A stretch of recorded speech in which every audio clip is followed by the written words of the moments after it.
So to start off today, I'm going to do my face makeup and then I'm going to do my eyes. And I've been on a bit of a no foundation kick lately. I don't really know why.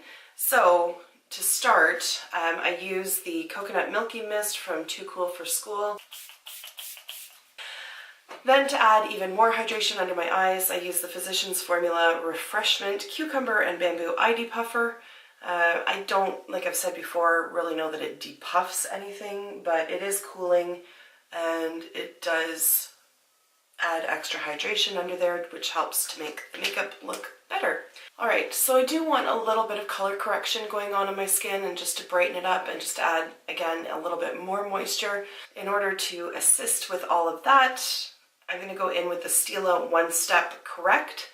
It is a skin tone brightening and correcting serum, and it's one of those ones that has like the mix of tones in there. You can see them all swirled together, and when it comes out it's just all mixed like that.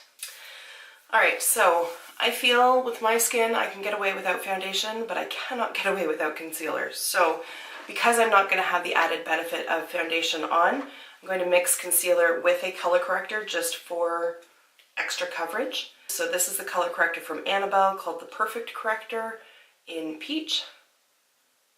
And then I have the Infallible Pro Glow Concealer from L'Oreal in some mystery shade. Oh, there it is. In Classic Ivory.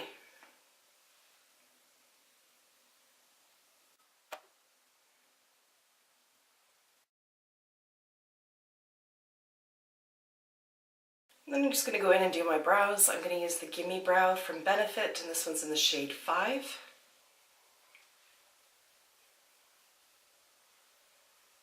And I'm going to use the Love Flush Blush palette from Too Faced. This was limited edition a few years ago at Christmas time. And there's all the shade selections in there. It's just minis of their permanent line. And I'm going to use Baby Love. It's just a nice neutral blush. So then last for my face is highlighter, and I'm going to use the ABH Amrezy highlighter.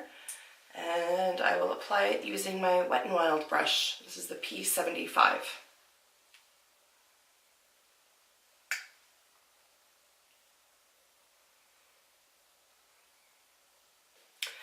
Alright, so now let's get into the eyes, and because I'm running out of time and we're going to have to wake Bennett up from his nap and get him to his doctor's appointment fairly soonish, I'm just going to do my palette review as I do my eyes, and I'll just talk about everything as we go along. The eye look itself is not going to be anything particularly intriguing, so that's fine. It doesn't need its own dedicated tutorial to it. So as you've seen from the title of the video, we are going to be using the Bronze Ambition palette from Pat McGrath. The packaging is pretty cool. I mean, it's pretty effing cool. This is one of those like really nice ones to like leave on the shelf because it's just artistic. And it continues through as you open up. So this flap is magnetized, so if this little elastic here ever breaks, it'll still stay closed, which is nice. So the artwork continues, and then you have the shadows inside and a large mirror here.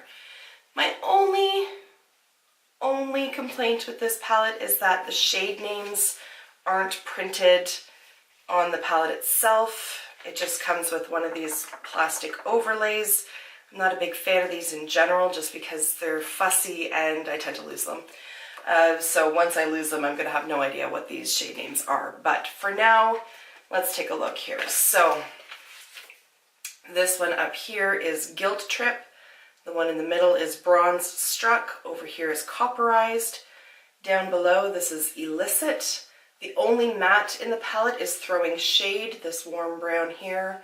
And then off to the side of it is Gold Rush.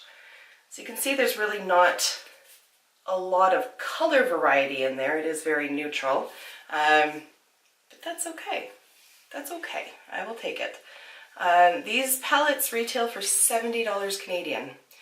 So I got mine simply because I was returning something else.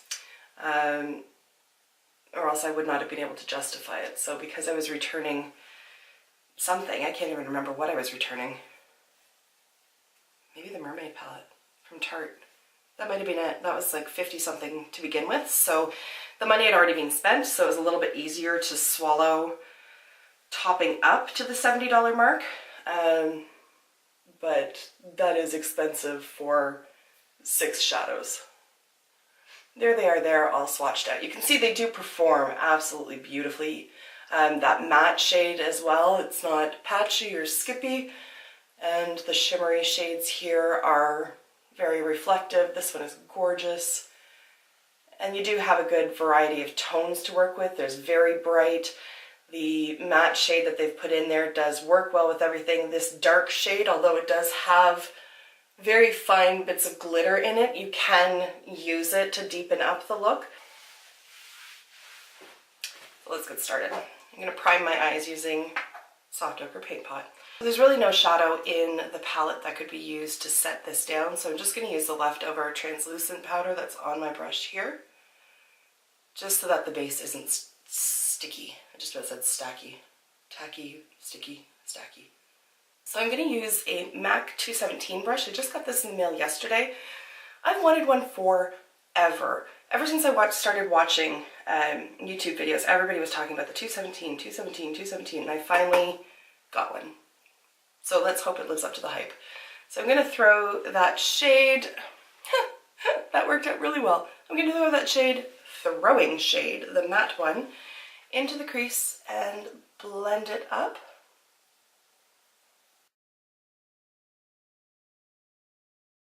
You can see that that shade really, it does blend out beautifully. You can build it up for the intensity, but because it's fairly dark already, I don't really want to make it any darker because it's acting as a transition shade. Normally I would go in with something lighter, but it does blend very nicely. It doesn't grab to any particular spots. Sometimes I find shadows will just like, this is where I want to be and I don't want to move around. I don't have that problem with this one at all.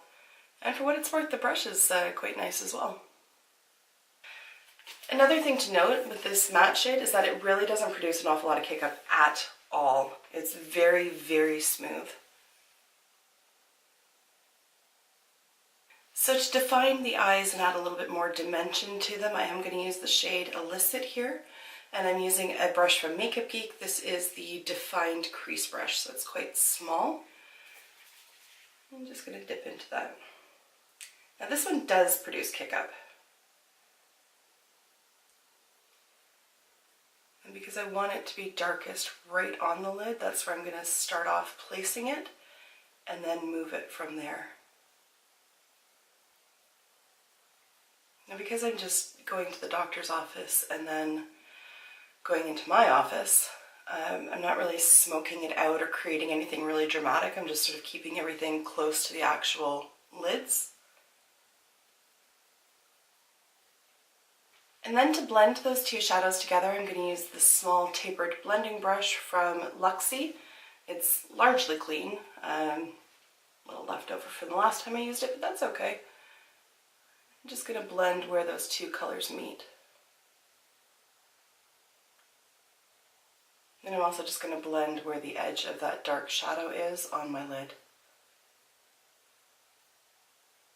For the lid itself, I'm going to use a brush from BH Cosmetics. This is the V18. It's just a flat shader brush. And I'm going to pick up, what are you called? Bronze Struck.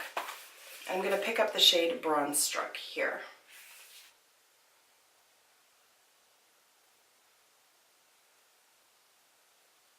These more shimmery shades don't produce a lot of kick up either. They're not crumbly. They're really nice to work with. So the only one that does produce kick up is this dark shade here. You can see it, I left it sitting in the pan there. And that could simply be because of the glitter that's in there. But the rest of them they're a dream to work with. I'm going to go back with that same shader brush that doesn't have any product on it, just to blend where those two on the lid meet. So drag the darker one over and bring the metallic one back. I'm going to go back in with that defined crease brush, pick up a little bit more of that dark shade and mix it.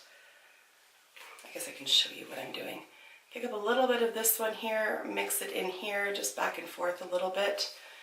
Really tap off that excess and then use it on my lower lash line.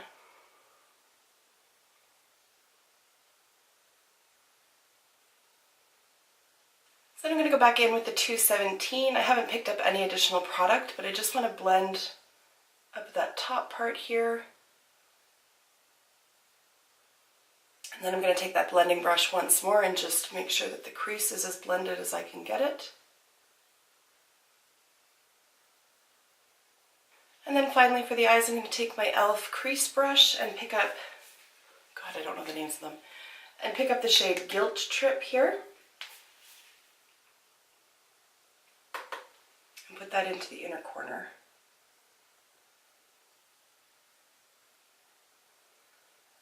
And up onto the brow bone as well. So that's it for eyeshadow. I am going to apply my liner and mascara off camera, and then I'll come back in for some final thoughts and to show you the completed look.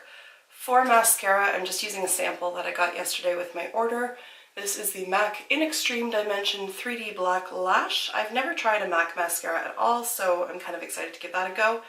For waterline liner, I'm going to use the pencil from Makeup Geek in Espresso. And for my lash liner, I'm going to use the Stila Stay All Day Waterproof Liquid Eyeliner with the micro tip. I've been really enjoying this lately because it is such a fine little tip on it there. And I just use it basically just right at the very base of my lashes just to deepen them up a little bit. I don't really do a wing with it or anything like that. That's just been the look that I've been gravitating towards lately, is just keeping it simple, really. So I'm going to apply these and then I'll be back to show you the final look and give you my final thoughts. See you in a second. So there's the final look. I can say that I like the mascara, but I don't love it. I don't think you could clump it if you tried. There's that, but I don't think it's very volumizing. That's the side effect of that. So I like it, but not my favorite. And if you have thin lashes to begin with, I don't think you're going to like that one. On my lips, I have the Ultra Blotted Lip from ColourPop in the shade Love Bite. Okay, so, and then I set everything else on my face down with the Milani Make It Last setting spray. So I'm going to zoom it out a little bit because this is a little close for comfort, and give you my final thoughts on the palette. Alright, so it performs beautifully, I will say that.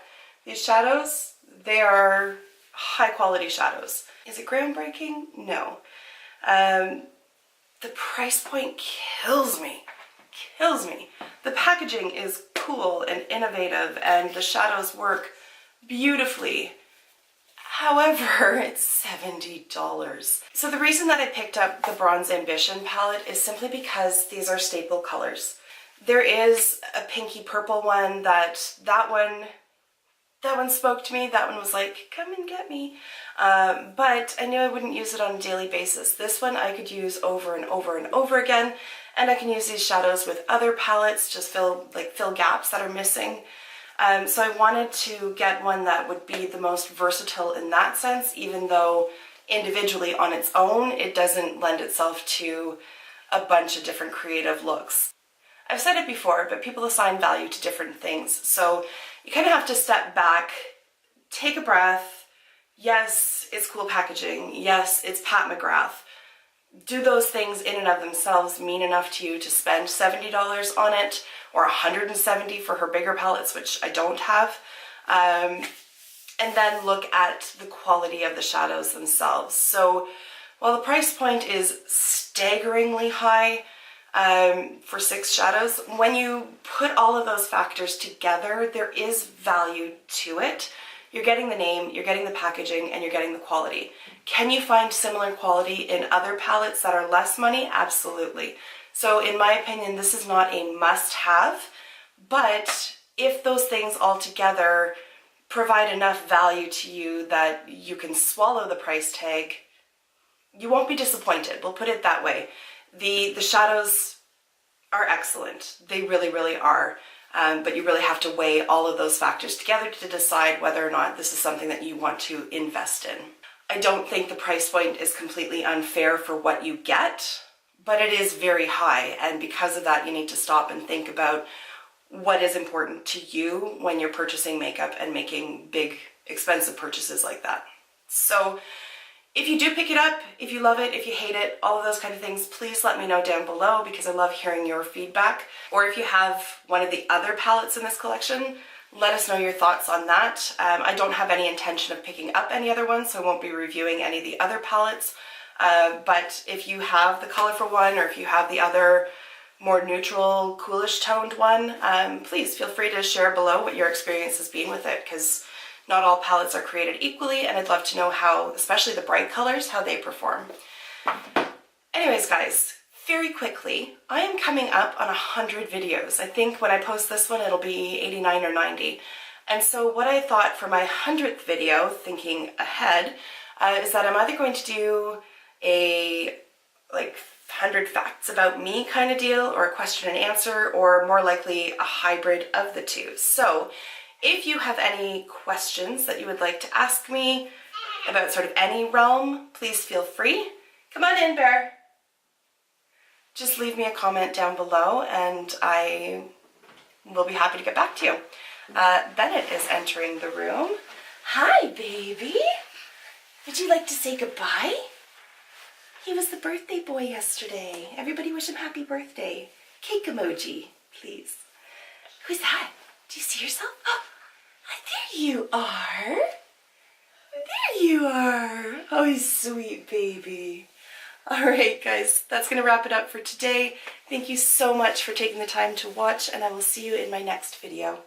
Until then, just be a decent human being and hug your children. Bye for now.